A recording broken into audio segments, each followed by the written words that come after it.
Sa isip ni Yeming, Chaos Bloodline. Tama, yung bagay na iyon, maaari ring ipagpalit mula sa Merit Steel. Una, kailangan kong subukan kung gumagana ang Merit Steel. Ang Merit Steel ay lumitaw sa harap ni Yeming, Merit Steel. Ipagpalit mo para sa akin ng 1,000 lakas. Agad itong gumana. Ang singsing na naglalaman ng Merit Steel ay biglang kumislap. Tumaas ang lakas ko. Gumagana nga. Bilisan mo. Hanapin ang Chaos Bloodline. Sa sandaling iyon, nagliwanag ang Merit Steel. Dahan-daang lumitaw ang mga salita. Biglang lumitaw si Wugang. Iwinasiwas niya ang kanyang kamay patungo sa Merit Steel. Chaos Bloodline. 10 trilyong merit points. Nanlalabo ba ang mata ko? Sandali lang, kanina. Malabo kong nakita ang presyo ng Chaos Bloodline, parang 10.000 trilyong merit points. Ganoon ba? Sabi ni Beiming. Kanina, hindi ko masyadong napansin ang nilalaman ng Merit Steel, pero hindi bababa sa ngayon. Makikita kong nakasulat doon ay 10 bilyon. Maaaring nagkamali lang ako ng tingin. Ano man iyon, ang 10 trilyong merit points ay sobra-sobra na. Hayaan na, sa ngayon. Ipagpalit na muna natin ang Chaos Bloodline. 10 bilyong merit points, katumbas ng mahigit 600 milyong Martial Ancestor Coins at mahigit 1 milyong Martial God Coins. Sa kasalukuyan kong yaman, sapat na. Teka, sabi ni Beiming, Master. Ang Chaos Bloodline ang pinakamalakas na bloodline sa buong mundo. Kahit si Beiming ay hindi alam kung ano ang mangyayari kapag isinama ito. Mas mabuting maghanap muna tayo ng isang ligtas na lugar. Sige, susundin kita. Makalipas ang ilang sandali, nakahanap si Yeming ng isang lugar sa gitna ng mga bulubunduking bato. Sa sandaling ito, naglalagay si Yeming ng formation sa paligid. Ang pasukan ng kuweba ay natakpan na ng illusion array. Maraming bilang ng mga formation at restrictions ang nailagay na rin sa loob. Tinitiyak na walang anumang butas. Umupo si Yeming. Inihanda ang sarili. Ngayon, maaari nang simulan ang pagpapalit para sa Chaos Bloodline. Ang singsing ay nagliwanag. Ang Bloodline ay nagsimulang lumabas. Ang espasyo sa loob ng Divine Sea ay nagsimulang magkabitak-bitak. Ang Chaos Bloodline ay mula roon bumuhos. Bumalat sa katawan ni Yeming.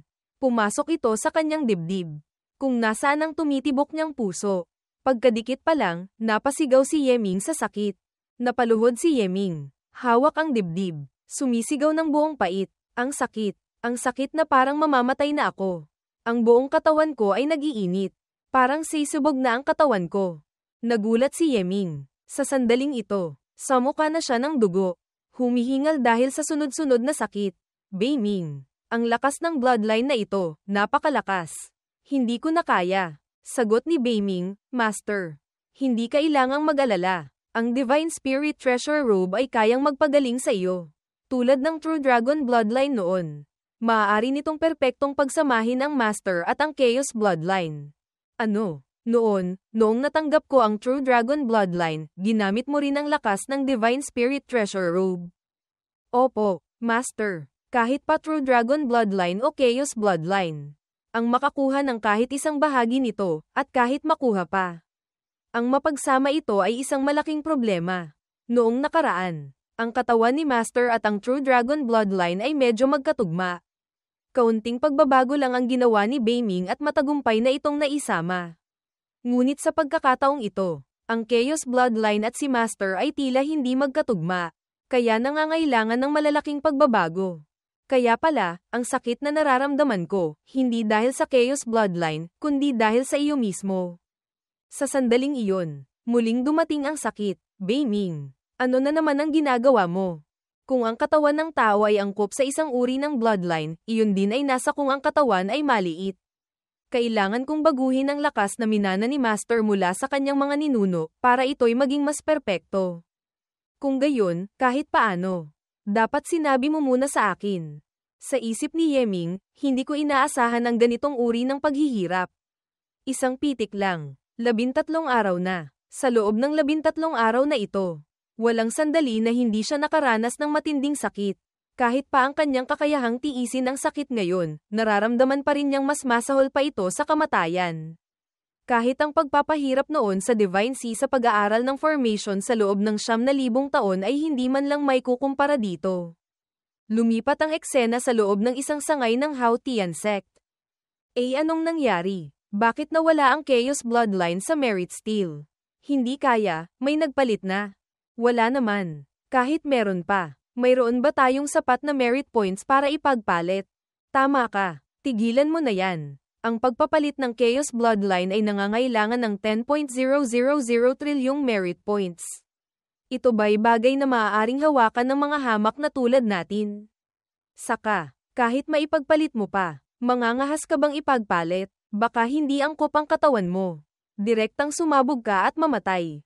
Bukod pa riyan, kung may ganyan karaming merit points, bakit mo pa ipagpapalit sa bloodline? Bakit hindi mo nalang ipagpalit sa posisyon ng sect leader? Narinig ko, ang Chaos Bloodline ay napaka-espesyal. Sa buong Tianyuan continent, pinakamarami ay 3 lamang ang maaaring magmay-ari ng ganitong uri ng bloodline. Ang pinakamahirap pa, ay napakakaunti ng taong angkop sa ganitong uri ng bloodline. Bawat 10 bilyong tao, hindi pa tiyak na may isang angkop. Idagdag pa ang napakataas nitong halaga, hehe. Natatakot akong kahit ang magiging sect leader natin sa hinaharap ay hindi pa tiyak na magkakaroon nito. Pagkalipas ng 13 araw, natapos ang pagsasama ng Chaos Bloodline. Bumantong hininga si Yeming, sa wakas, natapos din ang pagsasama. Pakiramdam ko, parang nagbagong anyo ako. Ngunit kung saan eksakto ang pagbabago, hindi ko masabi. Pakiramdam ko ay may nadagdag na kakaibang lakas, hindi ko rin alam kung paano ito gamitin. O kung ano ang epekto nito. Paliwanag ni Beiming, karaniwan. Ang bloodline. Pagkatapos magising, saka lamang magagamit. Ganoon ang True Dragon Bloodline. Ganoon din ang Chaos Bloodline. Kaya lang, ang Chaos Bloodline ay masyadong misteryoso at bihira. Kahit si Beiming ay hindi alam kung paano ito jejisingan. Kung may lakas ka nga pero hindi mo magamit, hindi ba't katumbas lang iyon ng wala? Hayaan na. Hindi ko naiisipin ang Chaos Bloodline. Beiming. Sa huli, ilang beses mong ginamit ang Divine Spirit Treasure Robe sa katawan ko. Hindi naman marami. Sa pangunahin, nasa loob pa rin ng isang unit ng bilang. Isang unit ng bilang, ibig sabihin. Pinakamarami, ay 9 na beses. Nagkibit balikat si Yeming, wala na ring magagawa. Tulad ng bloodline at physic. Kahit makuha pa, hindi maaaring basta-basta gamitin. Kahit noong gumagamit si Master ng Divine Deduction Art, dapat binago ang Divine C. Kung nabigo ang pagbabago, ano ang magiging kahihinatnan? Wala naman. Pinakamalala, magiging tanga ka.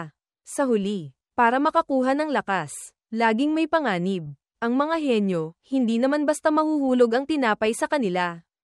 Kinurot ni Yeming ang pisngi ni Beiming, sa susunod. Kapag walang pahintulot mula sa akin, hindi ka pwedeng basta-basta gumalaw ng kahit ano sa katawan ko. Alam ko na. Ngunit, kailangan ko ring sabihin ulit.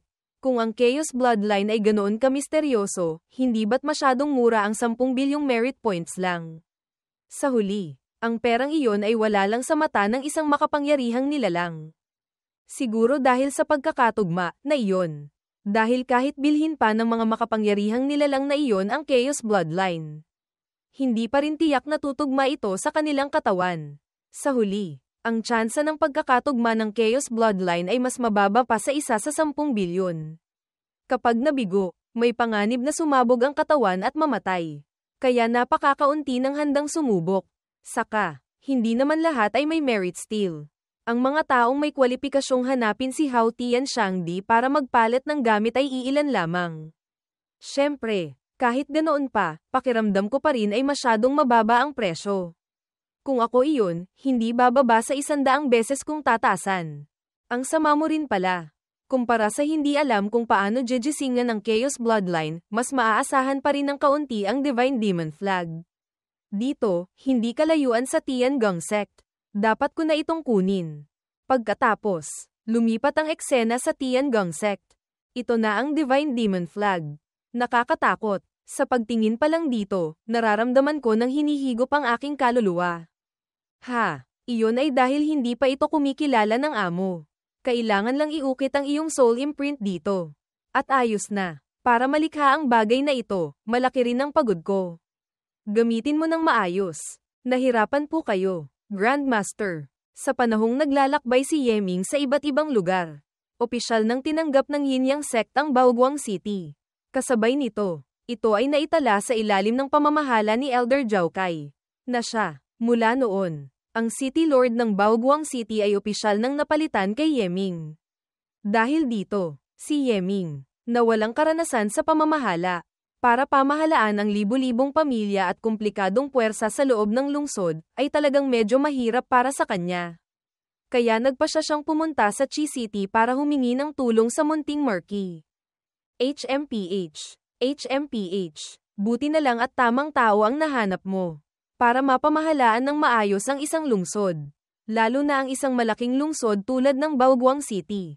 Kailangan mong itatag ang hindi bababa sa 3 pangunahing pundasyon, isa para sa seguridad, isa para sa pagkolekta ng buwis, at isa para sa pamamahala. Hindi lamang ito nangangailangan ng maraming tao, kundi malaki rin ang gastos. Munting Marquis, mayroon ka bang magandang paraan? Sa East Chi Marquis Manor, hindi kami kinukulang sa tao. Maaari kong tipunin ang 3 pangkat na iyon para sa iyo sa loob ng panahong iyon. Ibibigay ko sila sa iyo para gamitin. Maliban sa pang-araw-araw nilang sahod, kailangan din ng tiyak na mga gastusin. Ano sa tingin mo? Sige, kung gayon, aabalahin ko na po kayo. Munting Marquis, matapos matipon ang mga kinakailangang departamento, si Yeming, kasama ang isang malaking grupo ng mga tauhan, ay bumalik sa Baoguang City.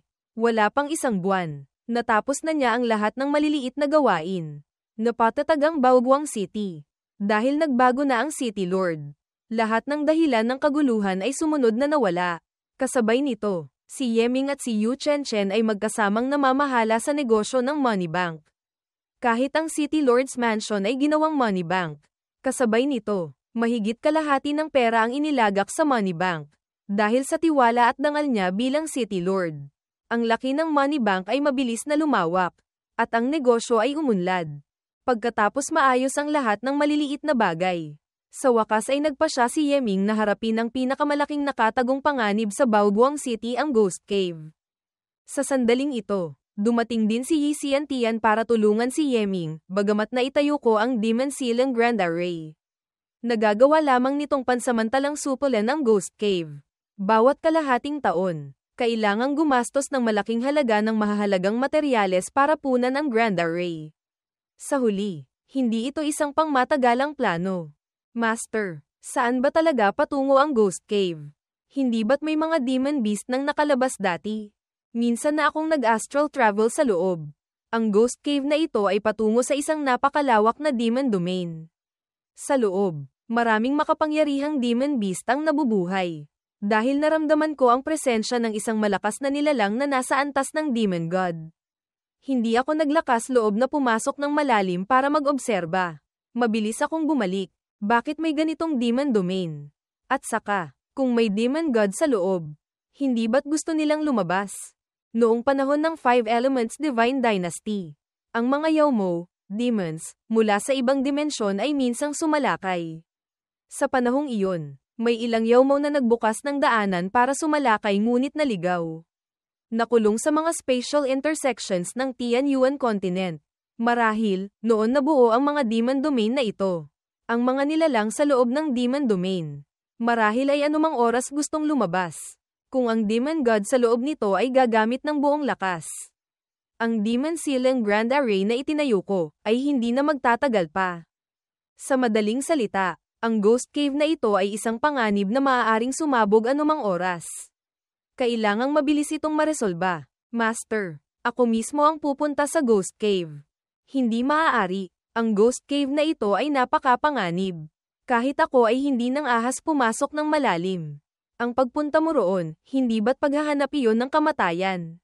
Hehe, Master, hindi ako gagawa ng ganoong kahangalan tulad ng paghahanap ng sariling kamatayan.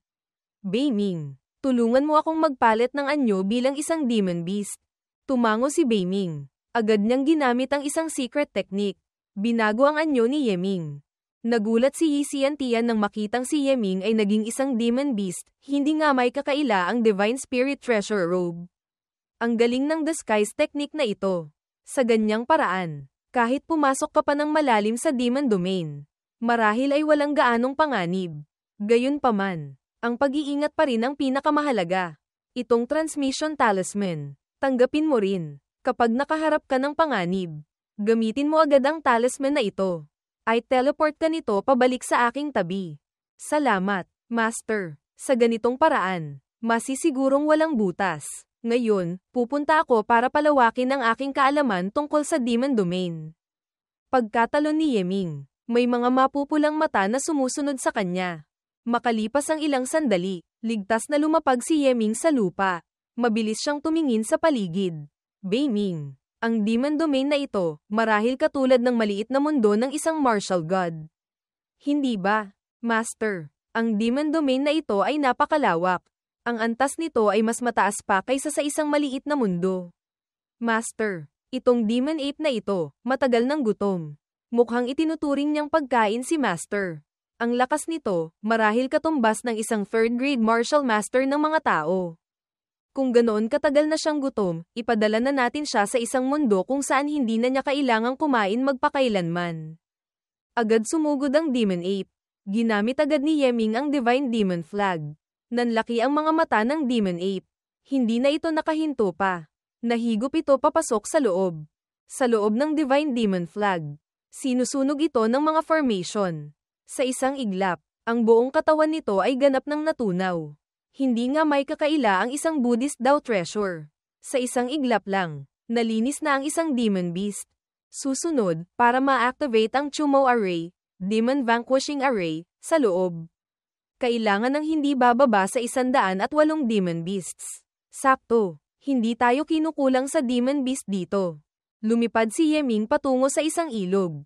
Master, mag-ingat ka. Napakaraming Demon Beast sa ilalim ng ilog. Mayroon silang matatalas na ngipin. At saka, may matinding lason. Hinding-hindi ka dapat makagat. Kung gayon, titingnan ko kung gaano sila kalupit. Naghagis si Yeming ng isang piraso ng karne pababa. Agad na may mga isdang may matatalas na ngipin ang tumalon at kumagit. Agad ginamit ni Yeming ang Divine Demon Flag. Hinigop ang kawan ng isda papasok. Napakaganda ng epekto. Isa pa. Patuloy na naghagis ng pain si Yeming para manghuli ng isda. Ginawa lang ng Divine Demon Flag ang trabaho nito. 2 kumpas lang. Mahigit 100 Demon Beast na ang nahuli. Ang mga Demon Beast dito, napakarami nga. Ang unang Chumo Array ay na-activate na.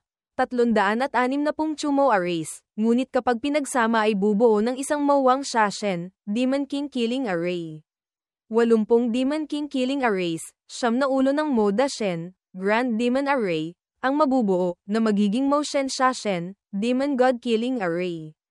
Habang dumarami ang Demon God Killing Array, mas lumalakas ang kapangyarihan ng Divine Demon Flag. Hindi ko alam, ang mga Demon Beast sa buong lawa na ito, sapat kaya para makabuo ako ng ilang Chumo Array. Pagkalipas ng 3 araw, Divine Demon Flag, ang ika-360 na Chumo Array. Nabuo na. Ang Chumo Array sa Divine Demon Flag ay nabuo na. Sa sandaling ito, gumana na ang Divine Demon Flag. Isang itim na sinag ng liwanag ang lumipad mula sa loob. Ang Demon King Killing Array ay lumitaw na. Master, hindi na sayang ang pagod natin ng 3 araw. Nilinis natin ang lahat ng Demon Beast sa malapit. Sa wakas, nabuo na ang Demon King Killing Array. Ang Demon King ay binuo mula sa napakaraming kaluluwa ng mga Demon Beast. Hindi bababa sa lakas ng isang martial monarch ang taglay nito. Utos ni Yeming sa Demon King, maglibot ka sa paligid. Tingnan mo kung saan mas maraming Demon Beast. Tumapak ito sa lupa para kumuha ng buwelo. Opo, Master. Pagkatapos ay mabilis na lumipad palayo. Itong Divine Demon Flag, hindi talaga masama. Ano man ang lakas ng Demon Beast sa loob nito, kailangan pa ring sumunod sa kontrol ni Master. At saka, ang lakas ni Master ay hindi nakakaapekto sa pag-unlad ng Divine Demon Flag. Ito ay napakabihira. Beiming, dito ka nagkakamali. Ngayon, kaya ko lamang mahuli ang ilang mga Demon Beast na may mahinang lakas. Gamit ang kanilang mga kaluluwa, pinakamarami ay makakabuo lamang ako ng isang Demon King. Kung gusto kong umangat pa, kailangan kong makahuli ng mas malalakas na Demon Beast. Kahit pa mga Demon Gods. Susunod, balak ni Master na manghuli ng ilang Demon Gods. Manghuli sa kanila. Huwag ka nang magbiro. Gusto ko pang mabuhay ng ilang araw pa. Sa sandaling ito, bumalik na ang Demon King. May pasan na babae sa balikat. Nagulat si Yeming. Inilapag ng Demon King ang babae sa lupa. Ang babaeng ito, saan mo siya nakuha? Hindi ba't ito ang Demon Domain? Paanong nagkaroon ng babae rito? Master, habang naglilibot ako, inatake ako ng taong ito. Kaya pinatulog ko siya at dinala sa iyo. Sige, bumalik ka muna sa flag. Ako na ang bahala sa kanya. Agad bumalik ang Demon King, mabuti na lang at hindi malubha ang pinsala. Itong spirit recovery pill, marahil makakapagpagising sa kanya. Dahan-dahan niyang nilunok ito. Sa sandaling ito, pagkadilat pa lang ng kanyang mga mata, sumigaw na siya ng malakas. May Demon Beast. Tingnan mong mabuti. Tao ako. Kakainin na ako ng Demon Beast. Tulong. Tulong. Sabi ni Beiming, Master. Nasaan yung nakadisguise ka pa? Alisin mo na ang disguise para sa akin. Isang puff, na tunog. Tingnan mong mabuti. Nagpalit lang ako ng anyo bilang isang Demon Beast. Dahan-daang idinilat niya ang isang mata para tumingin.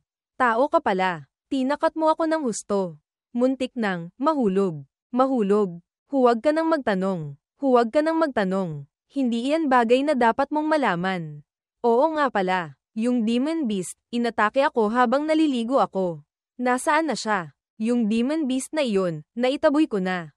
Ikaw, sino ka? Anong pangalan mo? Bakit kanya nahuli? Nakatakas na. Mabuti naman. Salamat sa pagligtas mo sa akin. Ang pangalan ko ay Xiao Xian. Balak ko sanang maligo sa lawa. Pero biglang sumugod yung demonyong iyon. Pag-atake ko pa lang, pinatulog na niya ako. Bakit ka nasa Demon Domain? Saan ka galing? Hindi kaya, sa Tianyuan Continent, maliban sa Ghost Cave, may iba pang pasukan papunta sa Demon Domain. Sinasabi mo, itong lugar na ito. Ito ay malinaw na ang Divine Demon Continent. Ikaw, sino ka? Bakit mo ito tinatawag na Demon Domain? Divine Demon Continent. Hindi kaya, ang lugar na ito. Tulad ng Tianyuan Continent, ay isang malaking mundo. Ang pangalan ko ay Yeming. Kara-rating ko lang mula sa ibang rehiyon. Ang mga tao sa amin, tinatawag naming Demon Domain ang Divine Demon Continent. Ibang rehiyon. Ipinatapon ka ba palabas? Nagulat si Xiao Xian, halos 10,000 taon nang naghahari ang demonic daw. Ang lugar na tinitirhan naming mga tao sa Immortal daw, ay paliit ng paliit. Mga tao sa Immortal daw. Tama, hindi kaya, hindi ka kasama sa mga tao sa Immortal daw. Hindi, tama, hindi ka naman kalbo, hindi ka mukhang taga-Buddhist daw. Ituring mo na lang akong kasama sa mga tao sa Immortal daw. Galing ako sa isang maliit na lugar. Ang mga tao sa amin, hindi gaanong alam ang tungkol sa sitwasyon sa labas. Maaari mo bang sabihin sa akin ang tungkol sa sitwasyon ng ating Divine Demon Continent? Ganoon pala. Kaming mga tao sa Immortal daw, napapaligiran ng mga demon, nahahati-hati. Talagang may ilang mga lugar na nawalan na ng mga aral. Marahil ay isa ka sa mga ganoon. Hayaan mong sabihin ko sa iyo. Sa katunayan, ang Divine Demon Continent na ating tinitirhan, noong una, mukhang isang sibilisadong lupain na kabilang sa Immortal daw. Laging nakikipaglaban sa demonic daw. Pagkatapos, hindi ko alam kung bakit. Ito ay naduraj at nahulog palabas. Naging isang nakalimutang malaking mundo. Mula noon hanggang ngayon, hindi pa ito nakipag-ugnayan sa ibang malalaking mundo. Nananatili sa estado kung saan magkasamang nabubuhay ang mga tao at demonyo. Noong una, ang lakas ng mga demon beast at ng mga tao ay halos magkapantay. Walang makakalamang sa isa't isa. Ngunit pagkatapos lumitaw ang mga demon gods, ang espasyo para mabuhay ng mga tao sa Immortal daw ay patuloy na lumiit. Ngayon, wala na ito sa isang bahagi kumpara sa dati. Maraming tao ang nag-aalala na sa loob ng ilang taon pa, mauubos na ang lahi ng tao. Kung ganoon, ang kontinenteng ito ay dapat tawaging Immortal Demon Continent. Bakit ito tinawag na Divine Demon Continent? Dahil sa kontinente, may ilang makapangyarihang mga Diyos, divine beings. Kung hindi dahil sa kanilang pakikipaglaban sa mga demon gods. Kaming mga tao sa Immortal daw, matagal nang naubos. Mga Diyos, natatandaan ko, iyon ay tila isang uri ng estado ng buhay na hinahangad ng lahat ng nilalang sa mundong ito. Ang Tianyuan Continent, mukhang mayroon ding mga Diyos na nabubuhay. Hindi kaya, anuman ang sibilisasyon. Anuman ang paraan ng cultivation, sa huli. Kailangan pa ring maging isang Diyos para mapatunayan ang daw. Sagot ni Beiming, hindi naman tiyak na ganoon. Depende sa pipiliing landas. Hindi bababa sa Tianyuan Continent. Maraming martial gods. Sila, maaari na sanang naging mga Diyos. Ngunit pinilit nilang patunayan ang Dao gamit ang martial arts. Nagtatag ng bagong realm. Kung ang mga Diyos na iyon ay nakikipaglaban sa mga demon gods, bakit patuloy pa ring lumiliit ang espasyo para mabuhay ng mga tao sa immortal Dao? Dahil, ang mga Diyos na iyon ay hindi gusto ang mga tao sa immortal Dao. Ayaw lang nilang hayaang ang mga demon gods ang mamuno sa lahat. At ang mga tao sa immortal Dao, hanggang ngayon, wala pa ni isang nakakamit ang pagiging Diyos. Pagkasabi nito, bumantong hininga si Xiao Xian. May iba ka pang tanong. Mamaya, maaari mo akong tanungin. Dito ay napakapanganib. Hayaan mong ihatid kita pabalik sa aming tribo. Kung maliga ka sa ibang mga tribo, hindi tiyak kung paano kanila tratuhin. Tribo. Ginagamit ninyo ang tribo bilang paraan ng pamumuhay. Bakit hindi magkaisa ang mga tribo para labanan ang kaaway? Bawat tribo ay may sariling interes. At saka, ang lakas nila ay magkakatumbas. Maliban na lang kung sa isang tribo ay lilito ang isang Diyos mula sa aming mga tao sa immortal Dao. Kung hindi, imposibleng magkaisa ang opinyon ng lahat. Saka, ayaw din ng mga Diyos na magkaisa tayo. Sa isip ni Yeming, Master. Ang mga Diyos dito, tiyak na may masamang balak. Ang mga tinatawag na tao sa immortal Dao, dito, natatakot akong sila ay mga piyesa lamang na ginagamit. Talaga ngang, pakiramdam ko rin ay may kakaiba rito. Ngunit, hindi ito bagay na kaya kong baguhin. Pagkatapos, inihatid ni Yeming si Xiao Xian pabalik sa lugar kung saan siya nakatira. Diyos ko, kung hindi ko ito nakita mismo, kahit patayin mo pa ako. Hindi ako maniniwala. Sa loob ng Demon Domain, mayroon palang ganito kagandang lugar. At saka, ang spiritual energy dito, napakakapal. Kumpara sa Tianyuan Continent, mas makapal pa ng hindi lang isang antas. Ito ay Primal Chaos Spirit Chi. Kumpara sa 5-element Spirit Chi, mas mataas ang antas nito.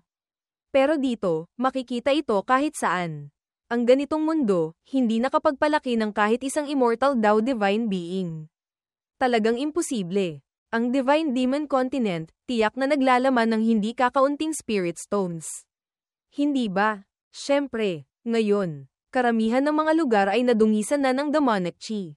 Kung hindi tayo mag-iimbak ng ilang Spirit Stones, natatakot akong kahit mag-cultivate ay mahirap. May dala rin akong hindi kakaunti sa akin. Ano ito? Storage pouch. Paliwanag ni Beiming, Master. Maaari mong ituring itong storage martial tool ng Immortal Dao Civilization. Isang kulay rosas na Spirit Stone ang lumipad palabas. Tunay ngang Primal Chaos Spirit Stone. Sabi ni Beiming, Master. Kailangan mong bumili ng malaking bilang nito. Sa hinaharap, ang paggamit nito para mag-cultivate ay mas malakas kaysa sa paggamit ng 5-element Spirit Stones. Ngunit, ano ang gagamitin ko para ipagpalit sa kanya?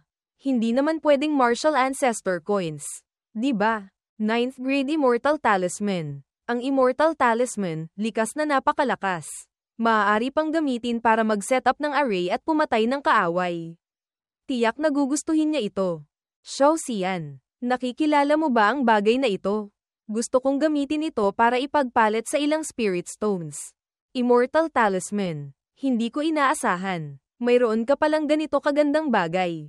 Hayaan mong subukan ko ang kalidad nito. Basta na lang siyang umatake sa isang direksyon. Isang malakas na pagsabog ang umalingaw-ngaw sa tuktok ng kalapit na bundok. Anong nangyari? Anong nangyayari? Sumalakay ba ang mga demon beast? Ang lakas ng pinsala. Napakalakas. Hindi ka panipaniwala. Hindi ko rin inaasahan ang paggamit ng Primal Chaos Spirit Chi para i-activate ang 9th grade Immortal Talisman ay magkakaroon ng ganitong kapangyarihan. Ang atake kanina, kung mas tumpak lang ng kaunti, maaaring mapatay pa ang isang Martial Monarch. Sa kondisyon na hindi iiwas ang Martial Monarch, gagamitin ko ang 10 Spirit Stones para ipagpalit sa isang Immortal Talisman. Ayos ba sa'yo? Ito na ang pinakamataas na presyong kaya kong ibigay. Sabi ni Beiming kay Yeming, sa kanya, kahit hindi gamitin ni Master. Ang pagbenta ng Primal Chaos Spirit Stone sa Tianyuan Continent ay magbibigay din ng magandang presyo. Itong batang ito, pagkabigay pa lang, nag-alok na agad ng presyo. Hindi marunong sa negosyo, ngunit kailangan ko ng malaking bilang. Gamit lamang ang iyong sarili, siguradong hindi sapat. Makipag-usap ka sa ibang tao sa tribo. Pagbalik, maaari mo ring subukang hanapin ng ibang mga tao sa Immortal Dao sa tribo. Sa tingin ko, lahat sila ay interesado sa Immortal Talisman. Pagkatapos noon, unang ginamit ni Yeming ang 10.0009th grade Immortal Talismans para ipagpalit sa 20.000 Primal Chaos Spirit Stones. Pagkatapos, nanatili siya sa tribo para mag-cultivate. Hinihigop ang mas mataas na antas na Primal Chaos Spirit Chi. Sa tulong ng Primal Chaos Spirit Chi, ang kapangyarihan ng Three Realms Divine Gang ni Yeming ay lalo pang lumakas. Ang kanyang katawan ay napatibay din. Ang lakas ay lumampas sa 1.5 milyong jin. Malaki ang itinaas ng kanyang lakas. Sa panahong ito, dinala ni Xiao Xian ang kanyang 9th grade Immortal Talisman sa ibang mga tribo. Mula simula hanggang katapusan, nakapagpalit siya ng kabuuang 720.000 Primal Chaos Spirit Stones. Sapat na para mag-cultivate si Yeming ng napakatagal na panahon. Pagkatapos, si Yeming, dala ang Divine Demon Flag, ay nagpatuloy sa paghuli ng mga Demon Beast sa 4 na direksyon. Malaki ang kanyang ani, sa loob lamang ng isang buwan. Nagmay-ari na siya ng 9 na Demon King Killing Arrays. Basta't gusto niya, maaari siyang magpatawag ng 9 na Demon Kings na nasa antas ng Martial Monarch anumang oras para tumulong sa laban. Sa sandaling ito, si Yeming ay nagko-cultivate ng biglang isang Sound Transmission Talisman ang lumipad papalapit. Yeming, bumalik ka agad. Ang Sound Transmission Talisman ni Master. Ang tono niya ay nagmamadali. Hindi kaya, may malaking nangyari. Gamitin ko ang Escape Talisman na bigay ni Master. Bumalik muna ako, saka na natin pag-usapan. Pagkatapos, bumalik si Yeming kay Yi Xiantian, Master. Ano po ang nangyari? Ang Azure Dragon Empire, ang pag-atake sa Boundless Great World ay nabigo. Nakaharap nila ang pag-atake mula sa Heavenly Demons at Divine Dao Divine Beings. Malubha ang kanilang pagkalugi, maliban sa iilang malalakas na nasa antas ng Martial God na nakatakas pabalik. Ang natira ay, buong hukbo ang nalipol. Ito, tunay ngang isang malaking pangyayari.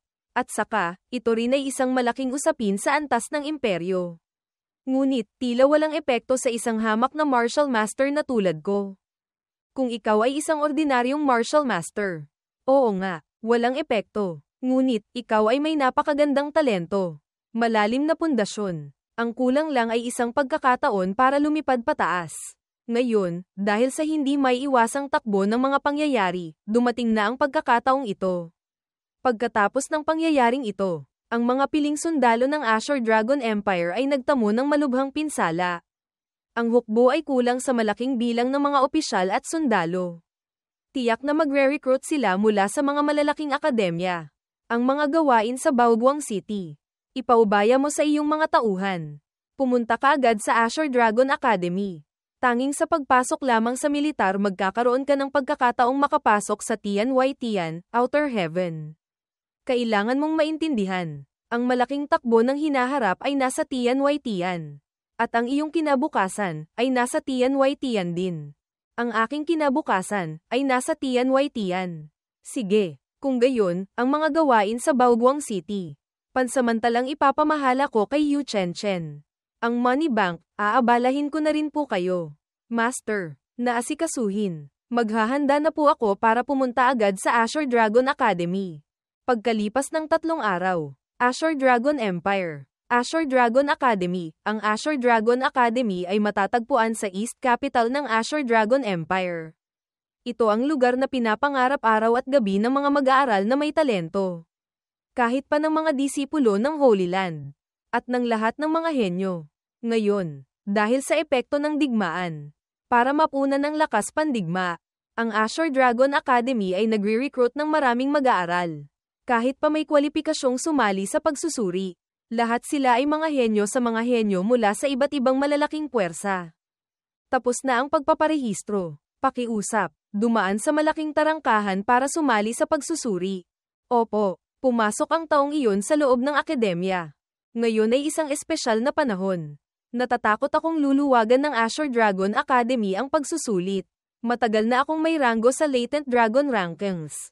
Tiyak na diretso na akong makakapasok sa akademya. Hindi ko nakita sina Zhang Heng at Miruyu. Hindi ko alam kung kasama ko sila sa batch na ito, o nakapasok na sila sa akademya. Ikaw, susunod. Mag-aaral mula sa East Chi Academy. Si Yeming. Narito para magulat. Yeming. Bakit parang pamilyar ang pangalan? Ha, nagulat ang tagapagrehistro nang mapagtanto. Siya ang nangunguna sa Latent Dragon Rankings. Ang numero 1 sa Latent Dragon Rankings. Bakit parang pamilyar? Ay, ilang taon na ang nakalipas na mga bagay na iyon. Tama ka, iba na ngayon kaysa noon. Sa tingin ko, ang kanyang realm ngayon ay hindi naman kagalingan.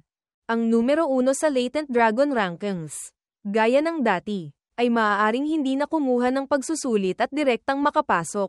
Ngunit ngayon, medyo mahirap ang sitwasyong ito.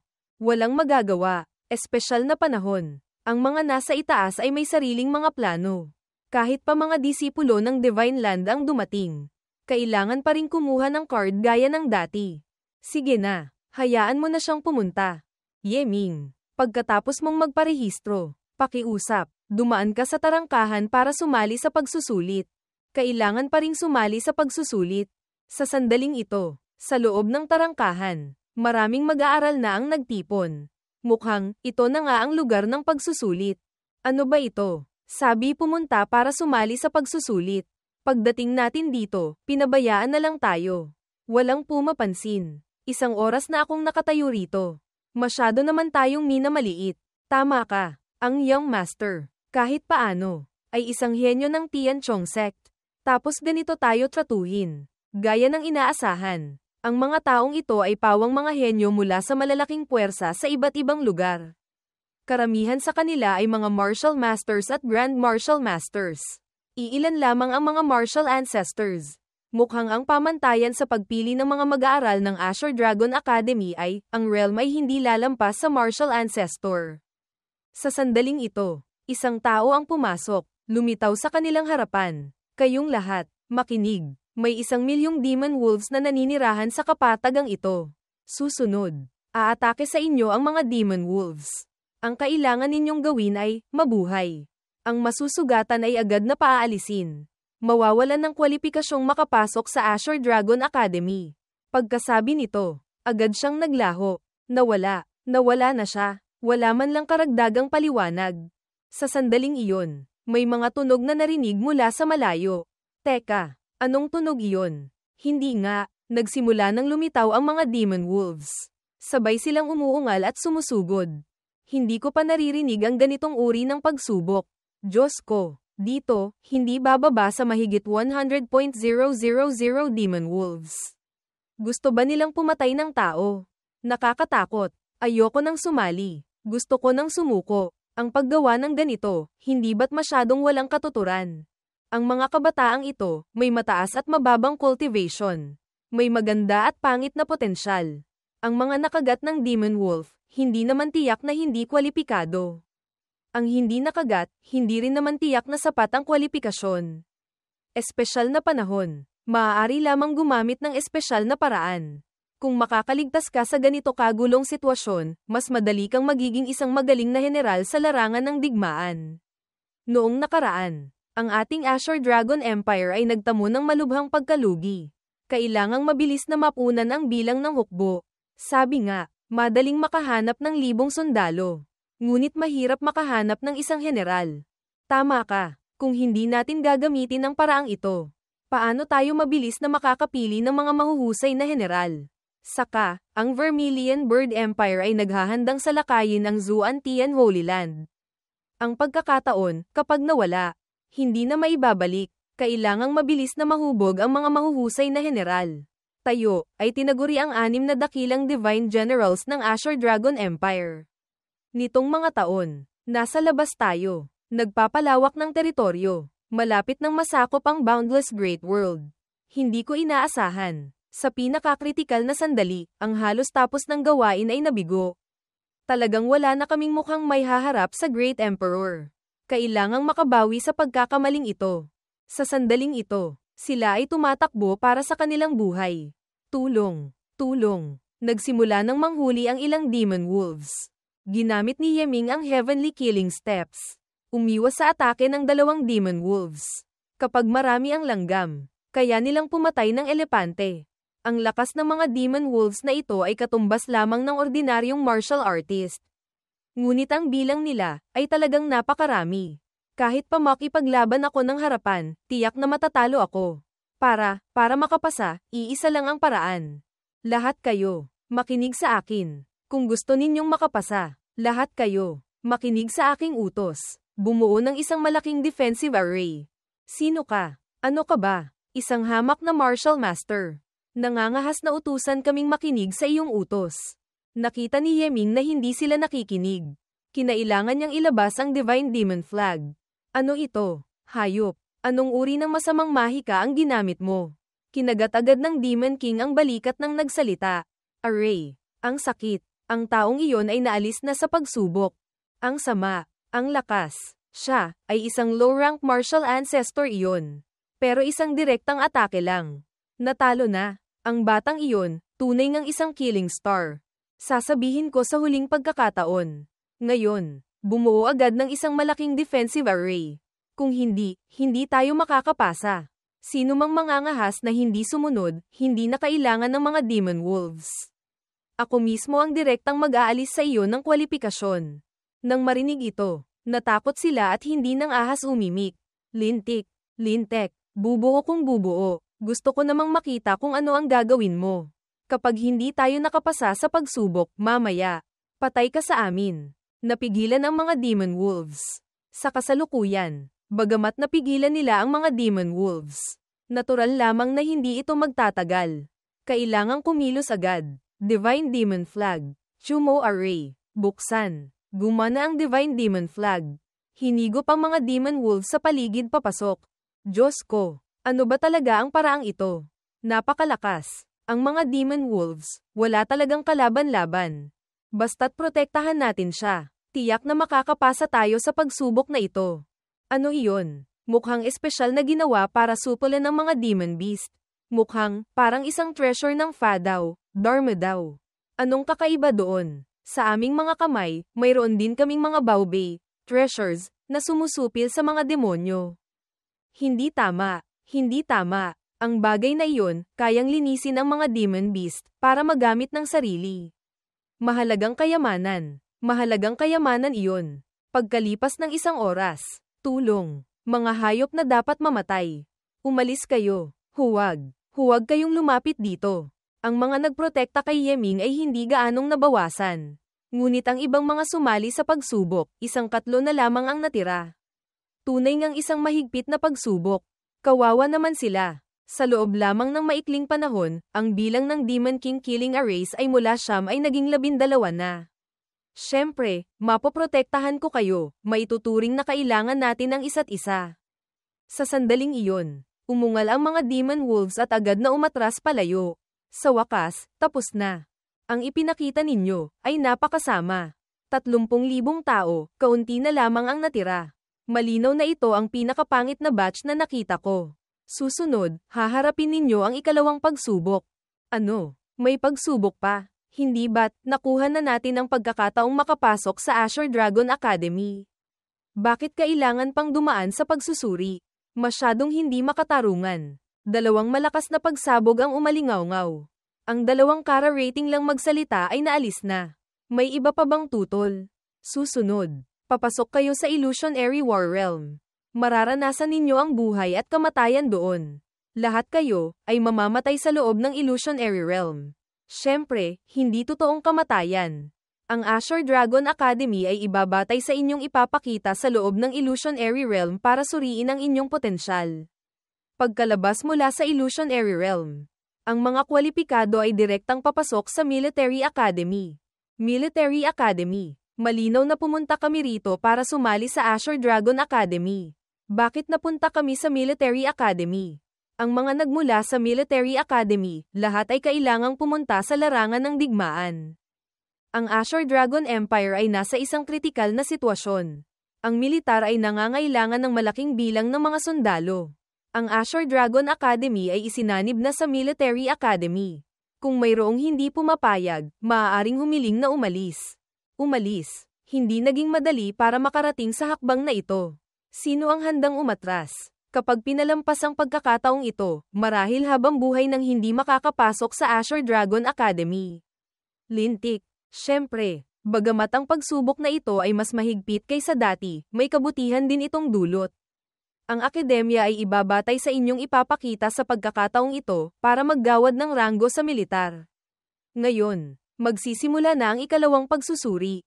Pagkadilat ni Yeming, ang tanawin sa kanyang harapan ay nasa isang larangan ng digmaan na. Sa isip ni Yeming, ang illusion array na ito, kailangan nating magtulungan para ayusin. Dahil sa digmaan at sa illusion array, ang sitwasyon sa loob ng illusion array ay hindi maaaring maging katulad ng tunay na digmaan. At saka, ito ay isang digmaan na may daan-daang libong sundalo. Sa loob nito, bawat isang kabataan ay nagiging isang piyesa lamang sa digmaan. Iba sa mga karaniwang labanan. Sa larangan ng digmaan, walang pinag-uusap ang patas. Anumang oras, maaari kayong puntiryahin ng mga malalakas na may mas mataas na realm kaysa sa inyo.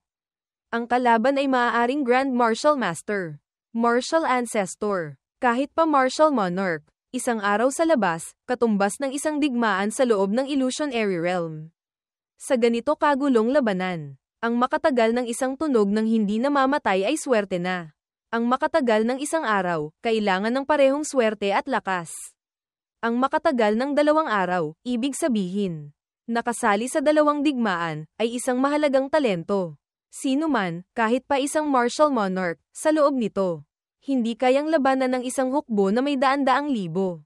Tiyak na mamamatay. Ang agwat ng lakas ay maipapakita lamang sa kung maaga o huli kang mamamatay.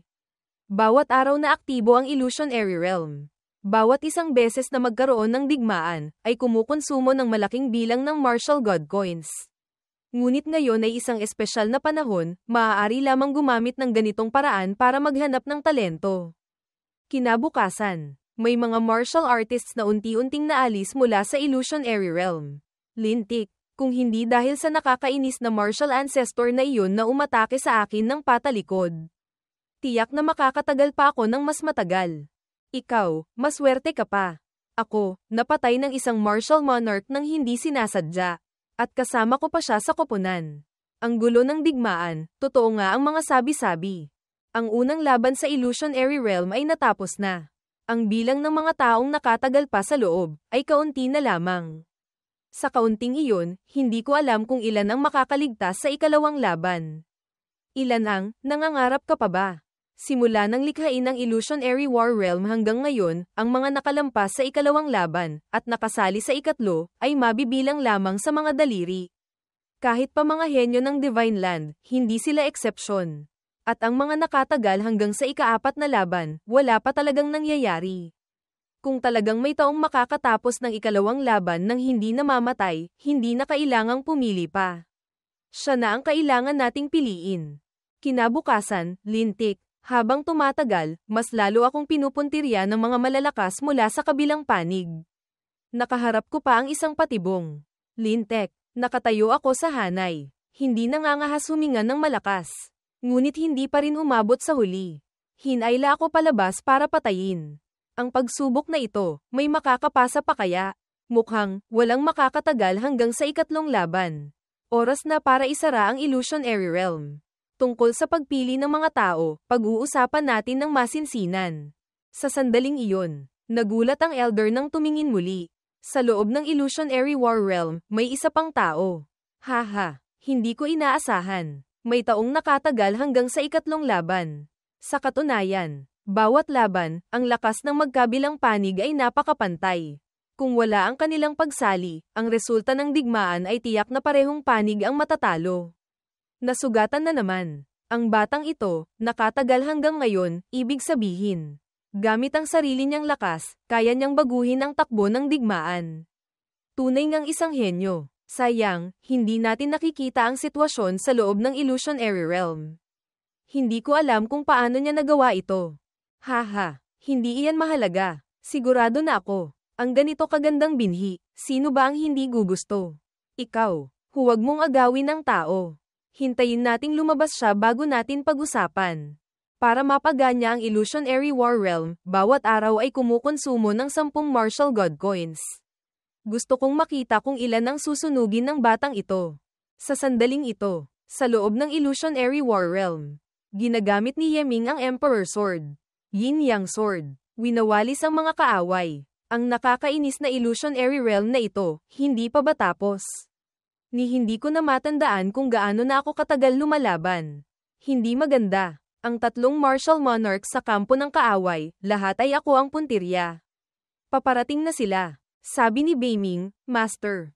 Mabilis kang lumipat sa tabi ng mga eksperto ng ating hukbo. Gamitin mo sila bilang panangga. Alam ko, sa huli, ganito naman lagi nitong mga araw na ito. Mabilis na lumipad si Yeming, may martial monarch nang umatake. Maswerte si Yeming na nakakapit at nakailag sa isang atake. Mabuti na lang nandyan si Beiming. Sa bawat pagkakataon, nakakatakas ako bago pa dumating ang panganib. Hindi ko lang alam kung gaano pa katagal-tatagal ang illusionary realm na ito. Kailan ba ito matatapos? Master, ang epekto ng illusionary war realm na ito ay mas mahusay pa kaysa sa divine deduction art. Ang pagsasanay dito, ang pinakamabisa. Matagal ko nang natuklasan iyan. At nagsasanay nga ako ng espada ng maayos. Hanggang ngayon, ang aking Zuan Tian White Emperor Sword ay nakabuo na ng prototype ng Sword Intent. Sword Intent ng metal. Kung hindi nagkakamali si Beiming, ang Sword Intent ng Yu Tian Black Emperor Sword ay tiyak na Sword Intent ng water. Ang Yang Tian Red Emperor Sword ay Sword Intent ng fire. Ang dalawang natitira ay earth at wood. Katulad ng 5 elements sword intent. Ang sword intent ng metal ay may prototype na. Ayon sa teorya, ang lakas ng aking Emperor Swords ay dapat tumaas ng malaki. Ngunit, dahil masyadong mababa ang aking realm. Sa katotohanan, hindi naman gaanong lumakas. Tiyak na kailangang mag-breakthrough. Susunod, dito ako magkukultivate. Beiming, bantayan mo ako. Kung may darating na kaaway, hahanap ako ng ibang lugar para magtago. Sige, sa mga sumunod na araw, si Yeming ay nagsimulang mag-focus sa cultivation. Ngunit hindi niya alam na ang ibang tao ay matagal nang umalis sa illusionary war realm. Lalo niyang hindi alam na ang illusionary realm, bawat isang araw na nananatili siyang bukas, ay kumukonsumo ng mahigit 1 trilyong martial god coins. At saka, hanggat hindi siya umaalis, ang illusionary realm ay hindi maaaring isara. Sa wakas, pagkatapos mapanatili ang 15 laban, si Yeming ay puwersahang pinalabas mula sa illusionary realm. Ay, bakit ako nasa labas na? Hindi pa tapos ang laban ah. Sa sandaling iyon, isang kamay ang lumitaw. Ikaw pa ang nangangahas magtanong. Lumapit ka dito sa harap ko. Ipaliwanag mo sa harap ko. Ay, hinawakan si Yeming sa kwelyo at itinapon palabas. Nagkamot siya ng ulo. Naguguluhan. Batang ito. Anong ginawa mo sa loob? Hinayaan mong humandar ang illusionary war realm ng 15 araw. 15 araw iyon. Alam mo ba kung ilang martial god coins ang nagastos namin? Mga senior, pagkatapos kong lumaban ng 2 laban doon, sa ikatlong laban, naramdaman kong hindi sapat ang lakas ko, kaya nagtago ako para mag-cultivate. Hindi ko po sinasadyang mag-aksaya ng oras. Ano? Ikaw na batang walang hiya. Hinayaan mong humandar ang illusionary realm ng karagdagang 12 araw. Gumastos ng mahigit 1,200 trilyong martial god coins para lang mag-cultivate. Ikaw na walang kwenta. Ganoon karami ang nagastos. Ang illusionary war realm ay isang fapbaw, magic treasure, na ginagamit namin para hubugin ang mga sundalo. Ang pagdaan ng 1 araw doon ay katumbas ng pagsasakripisyo ng buhay sa labas ng 10 taon. Iyon ang dahilan kung bakit napakamahal. Pasensya na po, alam ko na po ang aking pagkakamali. Mabuti kung alam mo na. Ang mga kasama mong sumali sa pagsubok ay matagal nang nasa akademya at nagsasanay. Dahil sa iyong mahusay na ipinakita, nagpasya kaming ilagay ka sa espesyal na klase. Tatanggap ka ng pagsasanay. Sa loob ng 2 taon, ipapadala ka sa Heaven Ghost Army. Ang Heaven Ghost Army ay isang espesyal na hukbo ng Azure Dragon Empire. Espesyal na gumagawa ng mga gawaing assassination, intelligence, at undercover operations. Bawat isa ay piling-pili mula sa daan-daang libo. Ang 6 na dakilang Divine Generals ng Azure Dragon Empire, lahat ay nagmula sa Heaven Ghost Army. Hanggang ngayon, ang Great Emperor Azure Dragon ay minsang nagsanay din sa loob ng Heaven Ghost Army. Salamat po sa paghubog, mga senior. Handa po akong sumali sa Heaven Ghost Army. HMPH. Pumayag ka man o hindi, gusto mo ba'y sapat na? Ang guro ng espesyal na klase ay tiyak na magtuturo sa iyo ng maraming kapaki-pakinabang na bagay. Magsipag kang mag-aral para sa akin. Sa loob ng 1 taon, kailangan mong maging bihasa. Natakot si Yeming, ay. 1 taon. Kinabukasan. Sa Azure Dragon Academy, OWA. Hindi nga may kakaila ang Azure Dragon Academy. Ang mga gusali sa loob, napaka-caring. Ang East Chi Academy, hindi may kukumpara. Hindi ko alam kung nasaan ang lugar ng pagpaparehistro para sa mga bagong mag-aaral. Sabi ni Beiming, napakaraming martial monarch auras ang nakatutok kay Master. Marahil sila ang mga guro ng Azure Dragon Academy. Napansin nilang bago si Master. Sa sandaling ito, may mga aninong lumapit. Pinalibutan si Yeming. Itong mag-aaral na ito, ako ang pumili. Huwag kayong makipag-agawan sa akin. Bakit sa iyo ibibigay? Ang mag-aaral, may karapatang pumili ng kanyang guro. Masyado pang maaga para sabihin iyan. Baka sakaling ako ang gusto niyang magturo sa kanya. Diyos ko, sino ba ang taong ito? Noong una kaming dumating para mag-ulat, mga guro ang pumipili sa amin. Sa kanya, baliktad. Siguro, nakita ng mga guro na pambihira ang kanyang talento, gustong pag-agawan. Haha, kung hindi kayo magbibigayan, maglaban na lang tayo. Tingnan natin kung sino ang mas malakas. Laban kung laban. Natatakot ba ako sa iyo? Siguradong mas gugustuhin ng batang ito na mas malakas na guro ang magturo sa kanya. Hindi ba? Hindi alam ni Yeming ang sasabihin.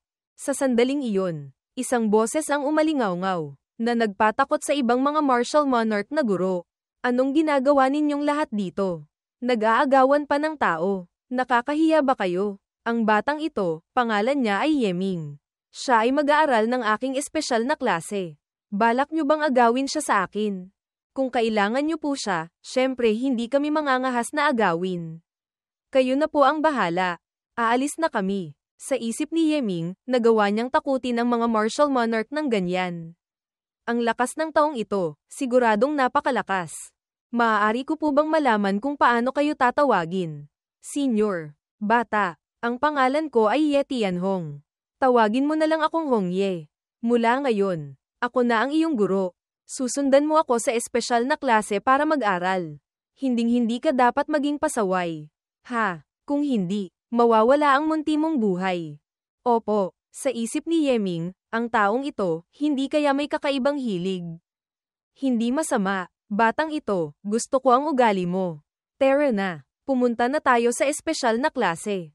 Isang Divine Demon Gia, ang biglang tumayo at hinarang ang warship.